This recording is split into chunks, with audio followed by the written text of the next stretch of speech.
అంబేద్కర్ తన రాజ్యాంగంలో రక్తపు చుక్క లేకుండా విప్లవాన్ని సృష్టించండి అని చెప్పాడు అంబేద్కర్.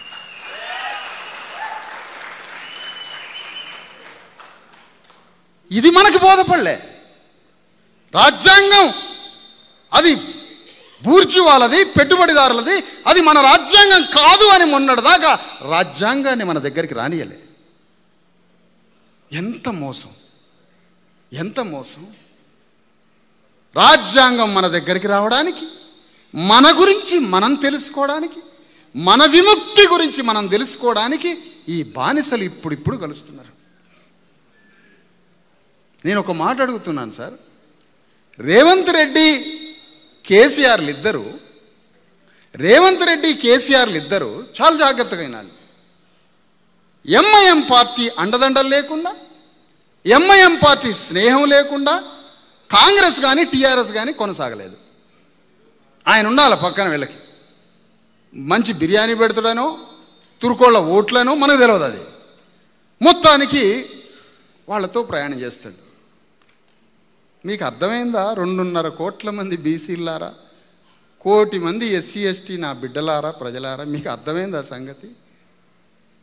ఈ అగ్రవర్ణ, ఈ రెడ్డి వెలమ కమ్మ రాజ్యం మన తురుకోళ్ళని బాగు చేయదు.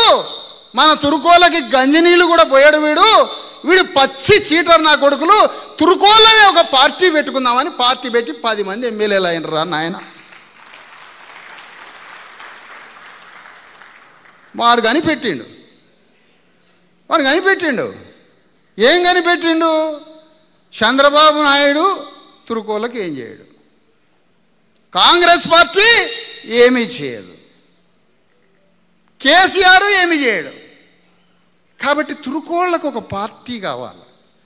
మా పార్టీ పేరే ఏంటది? ఎంఐఎం, ముస్లిం ఇత్తెహాదుల్ ఏదో పార్టీ, మజ్లిస్. ఇది అంటే తురుకోళ్ళు పార్టీ పెట్టుకొని 10 మంది ఎమ్మెల్యేలై ఎవడు తెలంగాణలో రాజ్యమేళాలను డిసైడ్ చేస్తున్నాడు.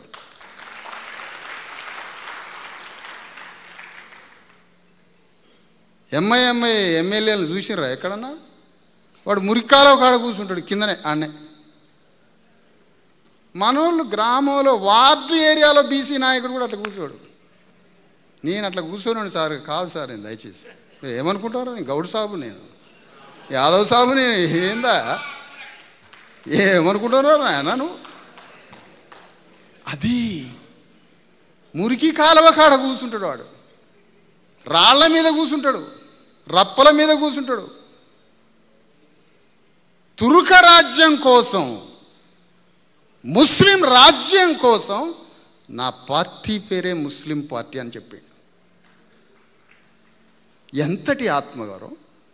ఉవ్వెత్తున తెలంగాణ ఉద్యమం ఎగసిపడ్డప్పుడు సలావుద్దీన్ ఓవైసీ, అంతకుముందు వాళ్ళ నాన్న, ఈ వచ్చే తెలంగాణలో మా తురుకోళ్ళకి ఏమన్నా వాటా ఉందా, ఏందిరా ఈ బోగస్ ఉద్యమం అని అడిగినారు వాళ్ళు. మనం ఇది ఫ్రెంచి ఉద్యమం అట, తెలంగాణ ఉద్యమం.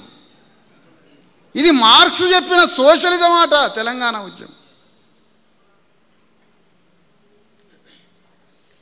ఏ ఒక్క కులమైనా కేసీఆర్తో మాట్లాడేటప్పుడు, సార్ వచ్చే తెలంగాణలో 40 లక్షల మంది ఉన్నా, 30 లక్షల మంది ఉన్నా, ఫలానా ముదిరాజులకి, ఫలానా గౌడ్స్కి, ఫలానా యాదవులకి, ఫలానా మాదిగలకి, ఫలానా చాకలోళ్ళకి, మంగళోళ్ళకి తెలంగాణ రాజ్యం వస్తే, ఆ రాజ్యం వచ్చిన తర్వాత మా జనాభాకి తగ్గట్టుగా మా కులాలకి భూమిని పంచుతావా అని ఒక్కడని అడిగిండా? మరి ఎందుకు నీకు తెలంగాణ?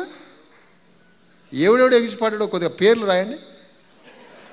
ఇప్పుడు సమాధానం చెప్పాలా? నేను గర్వపడుతున్న తెలంగాణ బోగస్ ఉద్యమంలో పాల్గొనలే. ఇప్పుడు సిగ్గుపడాల్సింది ఎవరు సిగ్గుపడాలి? తెలంగాణ ఉద్యమం, ప్రత్యేక తెలంగాణ అవసరమే. ఎందుకు? ఒక జాగ్రఫికల్ పార్ట్ డివైడ్ అయినప్పుడు అడ్మినిస్ట్రేషన్కి సిటిజన్కి మధ్య దూరం తగ్గాలి. తగ్గినప్పుడు అడ్మినిస్ట్రేషన్ ట్రాన్స్పరెంట్ అయ్యిద్ది, ఫ్రూట్ డిస్ట్రిబ్యూషన్ ట్రాన్స్పరెంట్ అయ్యిద్ది, పరిపాలన బాగుంటుంది, లా అండ్ ఆర్డర్ బాగుంటుంది. ఇది ఎక్కడ? యూరప్లో, అమెరికాలో జరిగిద్ది. ఇది మనకాడ మేకని పీక్క తినే పులి ఉంటుంది కదా, ఆ రెండింటిని దగ్గర చేసింది తెలంగాణ ఉద్యమం. ఎందుకంటే పీక్క తినడం తొందరగా పీక్క తినాలి. తెలంగాణ ఉద్యమంలో నీ గ్రామంలో ఉన్న భూస్వామికి భూమి ఎంత? నీ గ్రామంలో భూస్వామి మీ అమ్మని మీ నాన్నని 2500 సంవత్సరాలుగా పొత్తి కడుపు మీద తల్లిని, గుండెల మీద తండ్రిని, 7 సంవత్సరాల పోరగాని నీ గడిలో రక్తం దాగిన భూస్వామి గురించి మనమందరం మాట్లాడకుండా నీ శత్రువు ఆంధ్రాలో ఉన్నాడు అని మన దృష్టిని మార్చిపారేసిన మాంత్రికుడు కేసీఆర్.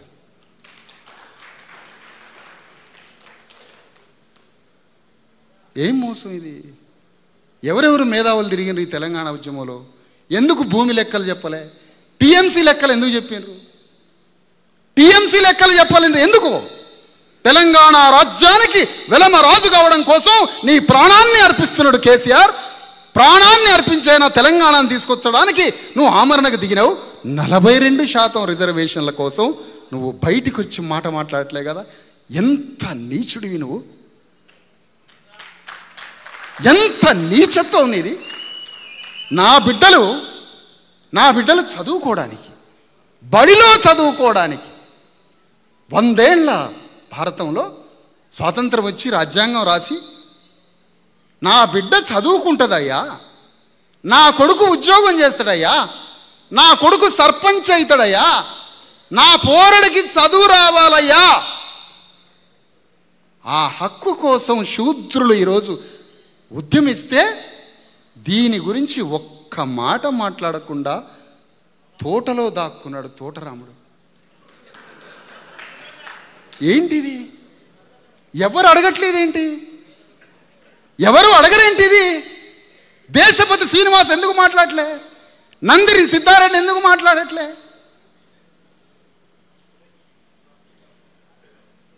వీళ్ళే కదా మనకు లెక్కలు చెప్పింది. 42% రిజర్వేషన్ల కోసం కేసీఆర్ ఎందుకు మాట్లాడలే? మాట్లాడితే తనకి రాజ్యం కూడా వస్తుంది, కేసీఆర్ 42% పట్టుకుంటే. కానీ రాజ్యం రాకపోయినా మంచిదే, కానీ శూద్రులు చదువుకోవద్దు.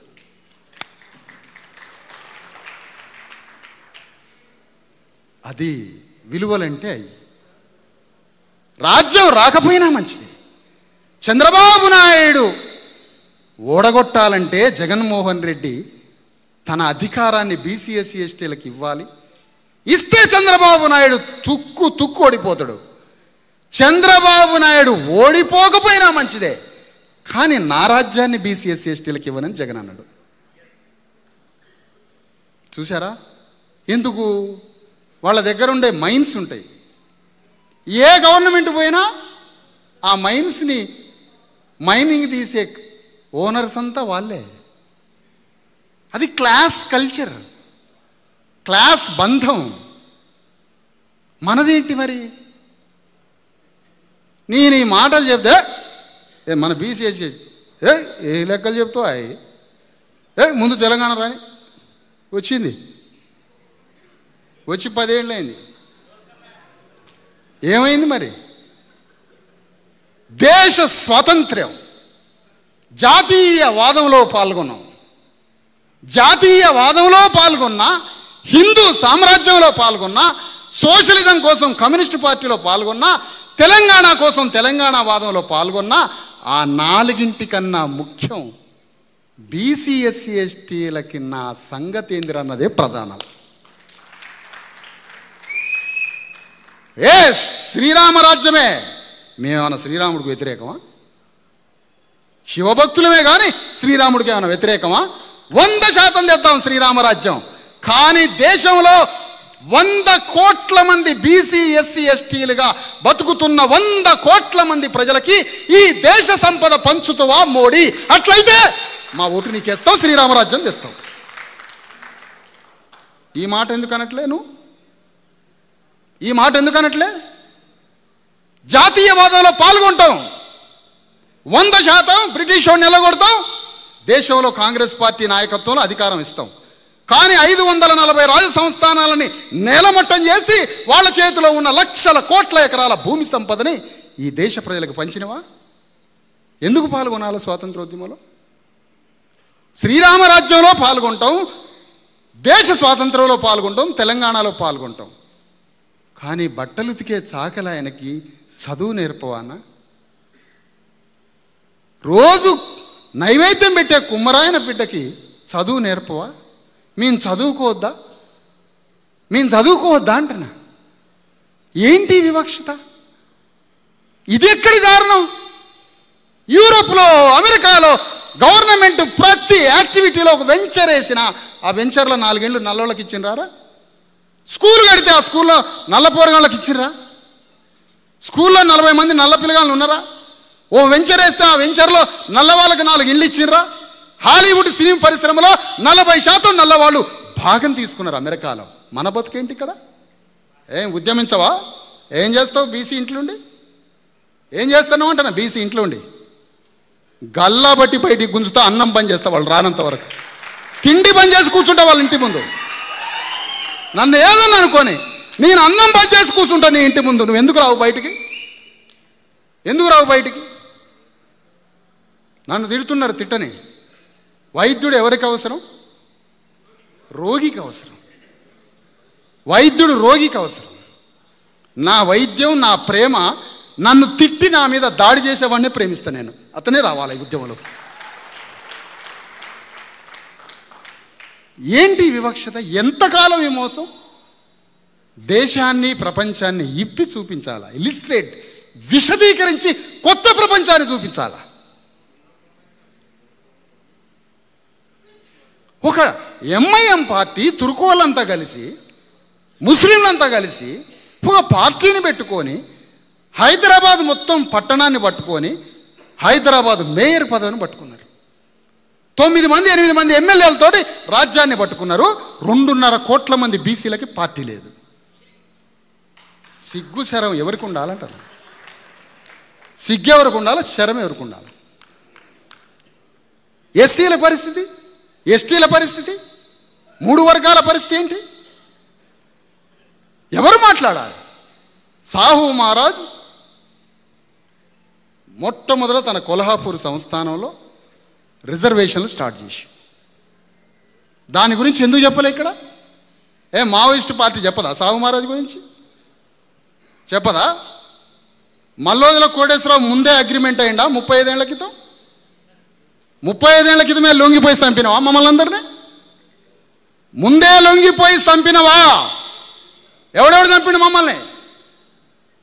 ఎందుకు చచ్చిపోతున్నాం మేము? కారణం ఏంటి? ఎవరు అడగాలేదు? అడగడం కూడా బానిసత్వమే. న్యాయం అడగడం కూడా బానిసత్వమే. న్యాయాన్ని అడగొద్దు. సింహాసనం మీద నువ్వే కూర్చొని న్యాయం చేయి నువ్వే. అదే క్షత్రుడి లక్షణం. అందుకనే ఇప్పుడు మన ముందు ఒక ఆట జరుగుతున్నది. ఏమి ఆట? బీసీ ఆక్రోష్. ఎవరి మీద ఆక్రోషం? 60 కిలోల రేవంత్ రెడ్డి శరీరం మీదనా? కాదు. ఎవరి మీద? వ్యవస్థ మీద ఆక్రోషం, సిస్టమ్ మీద. ఈ సిస్టంలో నువ్వు పార్ట్వా రేవంత్ రెడ్డి? సిస్టమ్కి అగెనిస్ట్వా? నువ్వు వితిన్ ద సిస్టమ్ అయితే నువ్వు మా శత్రువి. నువ్వు రాజ్యాంగ సిస్టంలో ఉంటే నువ్వు నా మిత్రుడివి. నువ్వు ఎటువైపు? సోషల్ జస్టిస్, సామాజిక న్యాయంతో 100 కోట్ల మందిని బతికించే రాజ్యాంగ మౌలిక సూత్రం వైపు ఉన్నాడా రేవంత్ రెడ్డి? రాజ్యాంగానికి వ్యతిరేకంగా సనాతన ధర్మంతో 100 కోట్ల మంది బీసీఎస్సీ ఎస్టీల రక్తం దాగే వ్యవస్థ వైపు ఉన్నావా? ఎటువైపు ఉన్నావు నువ్వు? రాజ్యాంగం వైపురా. ముద్దాడతపోయి రేవంత్ రెడ్డిని. నువ్వు రాజ్యాంగం వైపు లేవు. ఎందుకు? నువ్వు 42% 9th షెడ్యూల్లో పెట్టేయడానికి నీ యుద్ధం ఇంతవరకు మొదలు పెట్టలే. ఎందుకు? బీసీలదేముందా? ఏందా బీసీలది? వాళ్ళ గురించి తెలియదా? ఇప్పుడు వీళ్ళంతా గ్రామం నుంచే మొదలుపెట్టారు. పివి నరసింహరావు కూడా ఊళ్ళో నుంచే మొదలుపెట్టింది. ఊళ్ళో ఒక్కొక్క కులం ఎట్లుంటుంది, వాళ్ళని ఎట్లా కొనాలా, వాళ్ళు ఎట్లా అమ్ముడుపోతారు, వాళ్ళకి సారం మందు ఎప్పుడు పోయాలా, బాగా ఆకలికి చస్తాను సార్ అన్నప్పుడు పెడతాడు వాడు అన్నం. మనకేమో ఆకలి కాకముందే అన్నం పెడతాం. ఎవడని అడిగితే వాడు చాలాసేపు ఉంచుతాడు. వాడు ఇక చచ్చిపోతున్నా, ఎందుకు ఇట్లా పెడతాను అని అడిగిన ఒకడిని. వాడికి అప్పుడు పెడితేనే గుర్తుంటుంది సార్ అన్నాడు. మనకు తెలియదు, మన సూదరులకు తెలియదు, మన బీసీ ఎస్సీ ఎస్టీలకు ఈ పాపం తెలియదు. మనకి నీతే తెలుసు, న్యాయమే తెలుసు. మన తల్లి ఈ కుట్రలు నేర్పలే, మన తల్లిదండ్రులు ఈ కుట్రలు నేర్పలే. ఈ నీతే తెలుసు. ఇప్పుడు నీతి నీ దగ్గర ఉండాలా, నీతిమంతుడు ఇంట్లో ఉండాలనా? నీతిమంతుడు, న్యాయం కలిగినోడు, ధర్మం కలిగినోడు, మంచోడు మానవత్వం ఉన్నవాడు ఇంటి ముందే కూర్చోవాలనా? ఈ మానవత్వం ఉన్నవాడు యుద్ధరంగంలోకి దిగాల. మన ముందున్న ఆట ఏంటంటే, బీజేపీ పార్టీకి నైతికంగా తెలంగాణ గడ్డ మీద నినాదం లేదు. శ్రీరామరాజ్యం అది అయిపోతుంది. బీసీ ముఖ్యమంత్రి, బీసీ రిజర్వేషన్ల విషయంలో నువ్వు ఇంత కాలడ్డం పెట్టినావు. నీ బీసీ ముఖ్యమంత్రి ఏమన్నా ఉందా? దానికి నైతికంగా లేదు.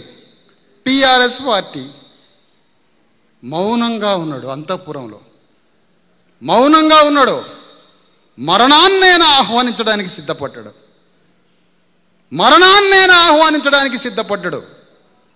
బీసీలకి రిజర్వేషన్లు ఇవ్వడానికి మనస్సు రాలే. అదే బ్రాహ్మణ క్షత్రుడి విలువలయ్యి. ఎంతటి చరితార్థుడివి కావాలి నువ్వు బయటకు వచ్చి ఒక్క మాట.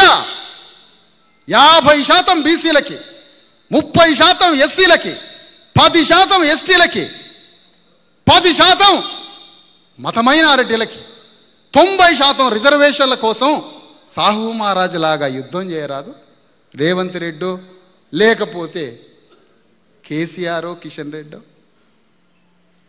అది ఎందుకు చేయట్లేదో తెలుసా? చెప్పండి. వాళ్ళ మధ్య వాట్సాప్ గ్రూప్ ఉంటుంది, ముగ్గురు మధ్య. నీ దగ్గరే కాదు గ్రూపు, వాళ్ళ మధ్య ఉంది గ్రూపు. ఎందుకు గ్రూపు? వాట్సాప్ గ్రూపు మొన్నటిదాకా లేదు. తెలంగాణ గడ్డ మీద బీసీ ఎస్సీ ఎస్టీల్లో స్వధర్మ ఉద్యమం జ్ఞానంతో విప్లవం వస్తుంది కాబట్టి ముగ్గురం ఒకటి కావాలనుకొని ముగ్గురు ఒకటైంది. గ్రూప్ పెట్టినరు. ఆ గ్రూపులో ఏంటి వాళ్ళ చర్చ? ఇవాళ ఈ దేశం ముందు తెలంగాణలో 42% రిజర్వేషన్ల కోసం, చట్టం కోసం 9th షెడ్యూల్లో పెట్టమని అడుగుతున్నాం. నేనేమంటానంటే మిత్రులారా, మనం ఆవేశపడి కొట్లాడతాం. నువ్వు ఎవరు ఇవాళైతే 2000 సార్లు నాకు కొట్లాట అనే పదం. నువ్వు ఎవరిని ముట్టిగా కొట్లాడినావు. ఏంది కొట్లాట? నాకు ఇప్పటివరకు అర్థం కాలేదు. ఏంటి కొట్లాట?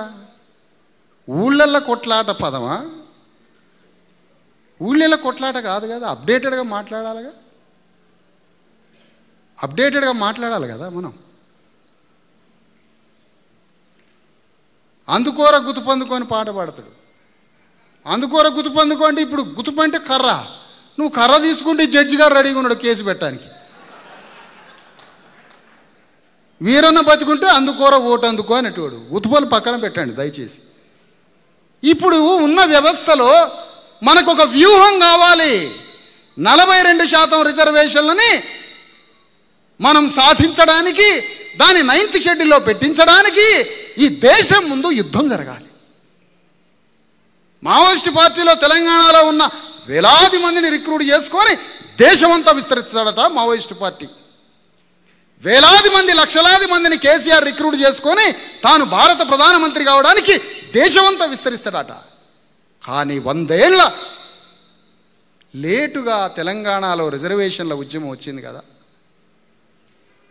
ఈ రిజర్వేషన్ల ఉద్యమానికి ఒక పరిష్కారాన్ని, ఒక శాశ్వత పరిష్కారాన్ని భారత రాజ్యాంగంలో చూయించి దేశానికి ఆదర్శంగా ఉండే ఒక ఉద్యమాన్ని మనమే సృష్టించాలి తెలంగాణ గడ్డ మీద. ఇప్పుడు బీజేపీ పార్టీ ఉంది, దానికి మొరాలిటీ లేదు, కానీ గవర్నమెంట్ ఫామ్ చేయాలి. ఎందుకు? తెలంగాణ భూమి గోల్డ్తో సమానం. తెలంగాణని పోగొట్టద్దు.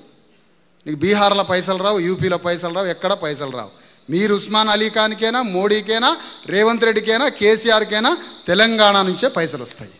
అది తెలంగాణకున్న స్పెషాలిటీ. ఇప్పుడు ఈ తెలంగాణ నుంచి 42% రిజర్వేషన్ల యుద్ధంలో ఎట్లా పరిష్కరించుకోవాలి? బీజేపీకి నైతికంగా నినాదం లేదు. కాంగ్రెస్ పార్టీ దేశంలో సర్వనాశనం అయిపోతుంది. ఎందుకు?